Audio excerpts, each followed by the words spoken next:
the Louisiana State Capitol, and then we went to the governor's mansion, and now a smaller group has made its way onto the interstate. Governor John Bel Edwards says we're finally coming off the Omicron surge. This is great news, and it smells amazing in here. I mean, my photojournalist was sneezing earlier, and you know what that means. If you ain't sneezing, it ain't season. Take a look at this. The price at the pump is not going to drop anytime soon. It's really the people who drive for a living left wondering how much longer can they live like this. This memorial sits outside of the apartment complex where little Nevaeh lived. Neighbors holding a balloon release honoring her life. I'm going to take a step out the scene so you can see what it looks like. You can see it's still a very active scene. Police were called out here a little after 7 o'clock. If you look towards the back of the store, you can see multiple detectives. It looks like they're trying to gather some surveillance video. When we got here earlier, there was a red car full of bullet holes right behind me at the vacuum center here at the car wash. This is 4-year-old China record. Baton Rouge police say China's blood alcohol level was 0.68. A doctor tells me when you put that into perspective, that's like an adult taking 10 shots. Yeah, Renee, state police say deputies went to the Willis home looking for Deon's twin brother. He wasn't there. His mom says Deon went to check who was at the door. She says that's when her life changed forever. Tonight we hear from the mother and see newly released video from the family's attorney. I hear some aggressive knocks at the door. My family and I are asking, who is it? I had to actually get my younger 2 children from the front of the house because it was so aggressive and no one would say who they were. I'm picking up the phone to definitely call 911. My 25-year-old who's in the bed resting opened the door and I can see him. I'm in the hallway. I can see him peeping out of the door and attempting to close the door, and I can hear those gunshots. Yeah, you good? Yep.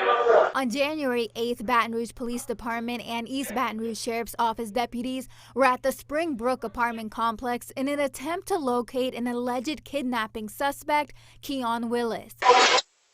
According to Louisiana State Police, Deon Willis was shot when he allegedly showed a gun. He died a short time later. Once my son was down, I attempted, me being a licensed nurse for 17 years, I attempted to make sure that my son was not bleeding out. The mother of the twins, Ternell Willis, says she watched her son open the door and never saw a gun in sight. Ternell is demanding answers for the death of her child. He was a father. His baby girl is 5 years old, very dedicated father. That was his absolute love of his life. EBRSO says the deputy is back at work and has no prior disciplinary record. The case is now in the hands of the East Baton Rouge District Attorney's Office. Lawyers for the Willis family say they're demanding answers and transparency, starting with any and all body cam footage. This senseless killing of our children has to stop. It has to stop. The person deputies were originally looking for, Keon Willis, later turned himself into police. There are still many questions left unanswered. District Attorney Hiller Moore tells me he's working on the investigation right now. Anum Siddiqui, NBC Local 33 News. All right. I was like, okay, girl, what are you going to do to shake back? Back in January, Baton Rouge makeup artist Makeup by Jess was fighting to keep her business afloat. I literally refunded about $30,000 in one night. Nearly a year later, I'm going to take my brush and just work it in circular motion. I hopped on Zoom, started doing virtual classes. Our very first class that we did, in 12 minutes, it sold out. Those classes included how to do eyebrows, which were a hit since everybody was masked up and only doing makeup on the brows. Hanes is going strong, now reaching 167,000 followers online. I'm teaching classes to students all over the world in different countries, in completely different time zones. Hanes says her business is more successful than ever. She was recognized by Disney Plus, allowing her to do her magic on celebrity faces. What color lipstick would you like?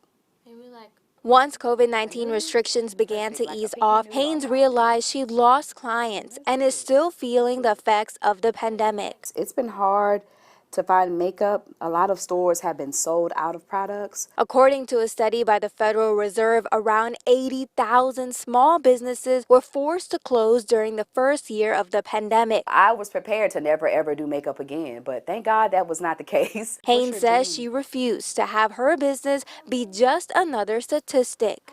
During that pandemic, I was able to get myself refueled and refreshed and come back with a brand new set of inspiration, a brand new set of eyes. And unfortunately, I won't be in her chair again because Jessica is taking her talent to Atlanta. She got an offer to do makeup for a popular TV show, but she is still offering virtual makeup classes. Reporting in studio, Anum Siddiqui, Fox 44 News.